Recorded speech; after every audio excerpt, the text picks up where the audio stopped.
High, আমি বিকাশ চলে এসেছি নতুন একটা ভিডিও নিয়ে। তো ওয়ার টুর ট্রেলার বেরিয়ে গেছে। তো ভাই ট্রেলারটা রিভিউ করার আগে ঋত্বিককে নিয়ে বলতে যাই। তো ভাই ঋত্বিককে নিয়ে কোনো কথা হবে না। ঋত্বিক টিজারেও ফাটিয়ে দিয়েছিল, ট্রেলারেও ফাটিয়ে দিয়েছে, কিন্তু একটা কথা বলতে হবে, ট্রেলারে এনটিআরকেও ভালো লাগছে, দুজনে ব্যালেন্স করেছে, দুজনকে ফাটাফাটি লাগছে, মানাচ্ছে। মানে টিজারে যেটা কমপ্লেন ছিল যে এনটিআরকে মানে ঋত্বিকের সামনে এনটিআরকে মানাচ্ছে না, তো ট্রেলারে আমার একদমই ওরকম লাগেনি। ট্রেলারে এনটিআর ঋত্বিক দুজনেই একদম ফাইট করছে, দুজনের এই সিনেমা, তো দুজনকে ভাই ফাটাফাটি লাগছে, ঠিক আছে। টিজারটা ঋত্বিক খেয়ে নিয়েছিল পুরো এনটিআরকে, ট্রেলারে ওটা হয়নি। ট্রেলারে এনটিআর ঋত্বিক দুজনেই ভাই ফাটিয়ে দিয়েছে। তো ট্রেলারে শুরু হচ্ছে দুজনের ভয়েস ওভার দিয়ে দুজনের দেশভক্তি নিয়ে কথা বলছে, তো ওটা নিয়েই দুজনকে দেখাচ্ছে। তো দুজনকে ভাই ফাটাফাটি লাগছে, যেভাবে সিনগুলোকে ডিজাইন করেছে, যেভাবে জিনিসগুলোকে দেখাচ্ছে, একদম মানে ফাটাফাটি লাগছে। তো অনেকে বলছে যে এখনও অনেকের ভালো লাগছে না ট্রেলার, অনেকের ভালো লাগেনি, অনেকে মিক্স রিয়াকশান দিচ্ছে।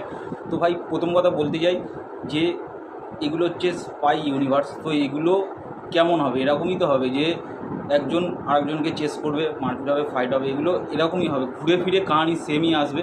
সে তুমি যেদিক থেকেই যাও কাহানি এরকমই হবে। তো ওতে টাইগারের পিছনে ঋত্বিক পড়েছিল, টাইগার তারপর ঋত্বিকের পিছনে পড়েছিল, তো এতেও সেম হবে। ঋত্বিক কোনো একটা মিশন করছে, তো মিশনটা কেউ জানে না, কাউকেই বলেনি, এমনকি ওদের যে মেন হেড ওকেও বলেনি। ওর একটা সিন আছে ঋত্বিকের মুখে থুতু ফেলছে, তো ও ঋত্বিককে সন্দেহ করছে যে ঋত্বিক কিছু বলছে না, ঋত্বিক হয়তো গুন্ডাদের সঙ্গে মিশে গেছে, ঋত্বিক মেন ভিলেন এরকমভাবে দেখাচ্ছে। তো ঋত্বিকের মিশনটা ও একা করছে, ও কাউকেই বিশ্বাস করতে পারছে না, তো ওর জন্যই এনটিআরকে হায়ার করেছে। তো এনটিআর ভাই মেন ভিলেন হচ্ছে না, যতটুকু ট্রেলার দিকে তো মনে হলো। তো এনটিআরকে ঋত্বিকের পিছনে লাগিয়ে দেবে, যেমন ওয়ারে ছিল যে টাইগার ঋত্বিকের পিছনে যাবে, এটা তো সেরকম হবে, এনটিআর ঋত্বিকের পিছনে যাবে। তো ভাই দুজনার টাসেল হবে। তো মেনলি এটাই হচ্ছে সিনেমা ভাই, এন্টারটেনমেন্টের জন্য দেখা উচিত। সিনেমাতে এন্টারটেনমেন্ট ভাই ভরপুর থাকতে চলেছে, ট্রেলারে ওটাই দেখালো, এটাই দেখে খুশি হলাম। তো ঋত্বিককে যেভাবে দেখাচ্ছে বা ঋত্বিক যেভাবে আসছে, ওটাই ভাই ফাটাফাটি। তো জানি না কাদের ভালো লাগছে না, তো ভাই সিনেমা ভাই এন্টারটেনমেন্টের জন্যই ধরা উচিত। ওটা নিয়ে অনেকে অনেক কিছু বলছে, তো দরকার নেই। আমরা ভাই ঋত্বিকের ফ্যান আর সিনেমা লাভার, তো সিনেমার দিক থেকে ধরতে গেলে ভাই ফাটাফাটি আসছে, কারণ স্টোরি সেমই হবে, স্পাই ইউনিভার্স এরকমই হবে ঘুরিয়ে ফিরিয়ে, তো কিছু বলার নেই।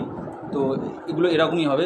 আর কেয়ার আডবাণীকে দেখালো অন্য স্পাইদের মতো না, কেয়ারার রোলটা ভালো দিয়েছে, অ্যাকশান করছে, কেয়ারাকে নিয়েও কিছু স্টোরি থাকবে, তো কেয়ারার রোলটাও ভালো হতে চলেছে। তো ওভারঅল মিলিয়ে ভাই ওয়ার টুর টিজার আমার ফাটাফাটি লেগেছে। তো আমার ভিডিওটা যদি তোমাদের ভালো লাগে লাইক করো, শেয়ার করো, সাবস্ক্রাইব করো।